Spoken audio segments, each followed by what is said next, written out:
Bismillah, Assalamualaikum warahmatullahi wabarakatuh. Alhamdulillah, kemarin terakhir kita udah PH ya.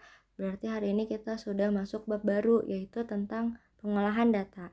Insya Allah materi pengolahan data ini seru kok ya. Jadi silahkan disimak materinya kakak. Semangat semuanya. Jadi data adalah catatan informasi yang diperoleh berdasarkan fakta. Jadi data itu harus beneran, nggak boleh palsu, nggak boleh bohongan. Contohnya data tuh apa sih? Nih misalkan nih ada kata-kata gini nih. Adakah temanmu yang lahir di bulan yang sama denganmu? Adakah temanmu yang berat badannya sama denganmu? Nah, kan kita nggak tahu ya, ada nggak ya yang sama, tingginya sama, atau bulan lahirnya sama. Kita harus mendata dulu teman-teman kita. Mendatanya gimana caranya? Kita wawancara. Mungkin kalian pernah belajar di pelajaran bahasa Indonesia tentang wawancara. Wawancara itu yang artinya tanya jawab ya. Contoh lagi data itu misalkan kita mau pemilihan ketua kelas.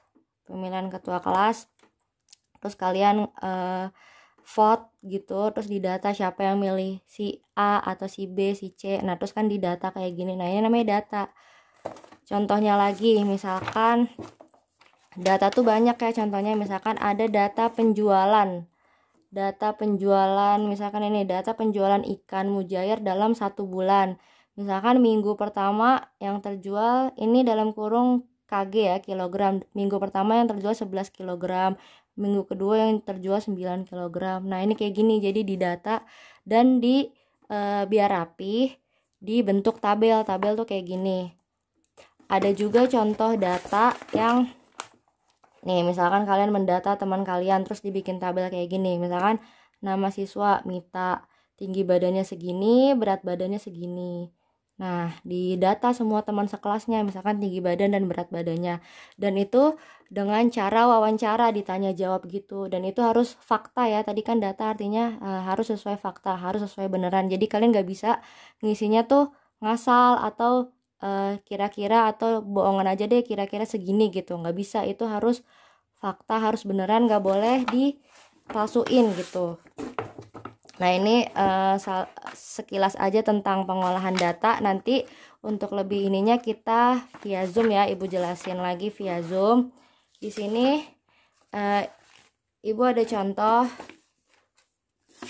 data makanan favorit siswa kelas 6. Ini contoh dan ini udah Ibu bikin tabel. Ceritanya misalkan Ibu habis wawancara anak kelas 6 yang tentang makanan favoritnya.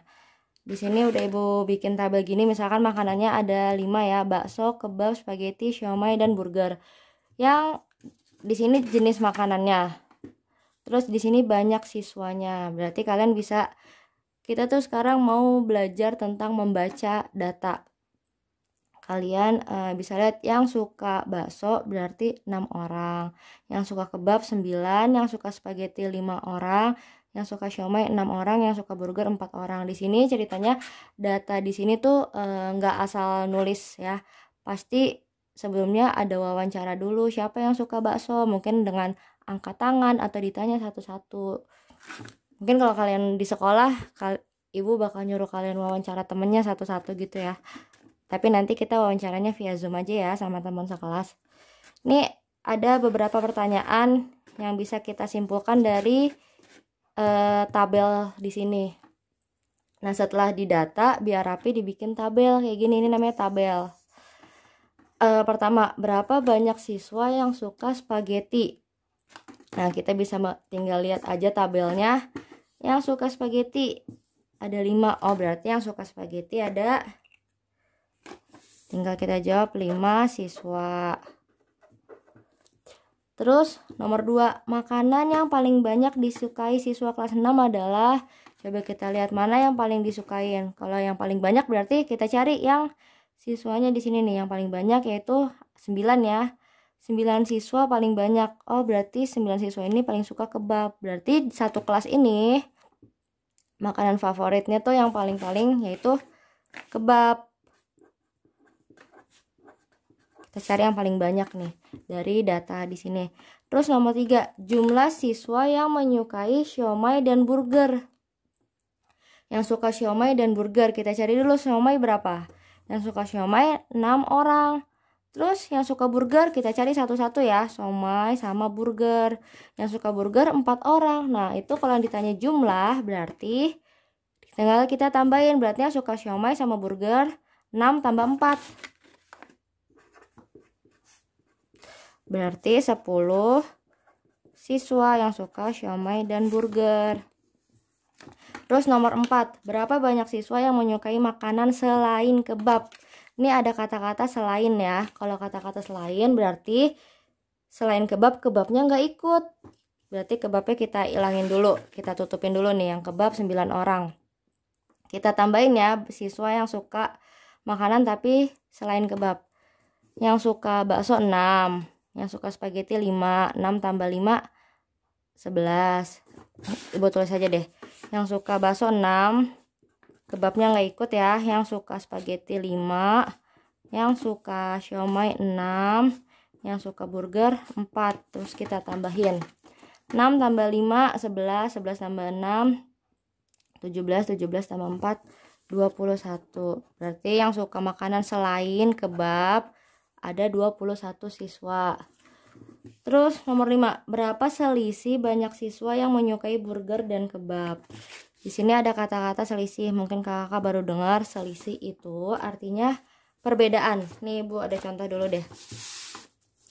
Selisih itu sama dengan perbedaan. Misalkan umur kakak 11 tahun, umur ibu 34 tahun. Berapa selisih umur kakak dan ibu? Selisih itu kan artinya perbedaan. Berarti kita cari kakak 11, ibu 34. Bedanya berapa tahun nih kakak? Dari kakak ke ibu bedanya berapa tahun? Cara nyari selisih itu dikurang. Selisih itu artinya dikurang. Ya udah, kita cari aja. Yang gede kan 3. Ibu ya, yang namanya pengurangan pasti yang gede kurang yang kecil. 34 kurang 11. 34 kurang 11 sama dengan 23. Ya udah, jadi jawabannya 2. Berarti perbedaan umur kakak dan perbedaan umur ibu adalah 23 tahun. Jadi selisih umur kakak dan umur ibu adalah 23 tahun. Nah, itu namanya selisih ya. Jadi selisih itu artinya perbedaan. Tinggal kalian kurang aja nanti. Ini sama nih, nomor 5. Berapa selisih banyak siswa yang menyukai burger dan kebab? Yang suka burger 4. Burger 4. Terus kebab 9 ya. Kebab 9. Berapa bedanya? Berapa perbedaannya yang suka burger sama yang kebab? Tinggal kita kurangin aja.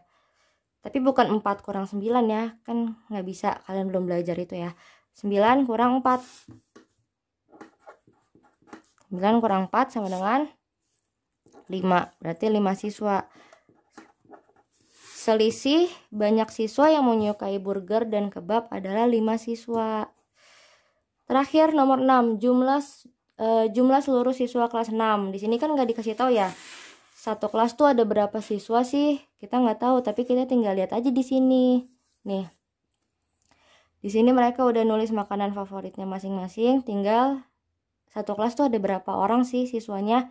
Tinggal kita tambahin nih semuanya, berarti tinggal kita tambahinnya 6 tambah 9 tambah 5 tambah 6 tambah 4. Ini kita tambahin semua.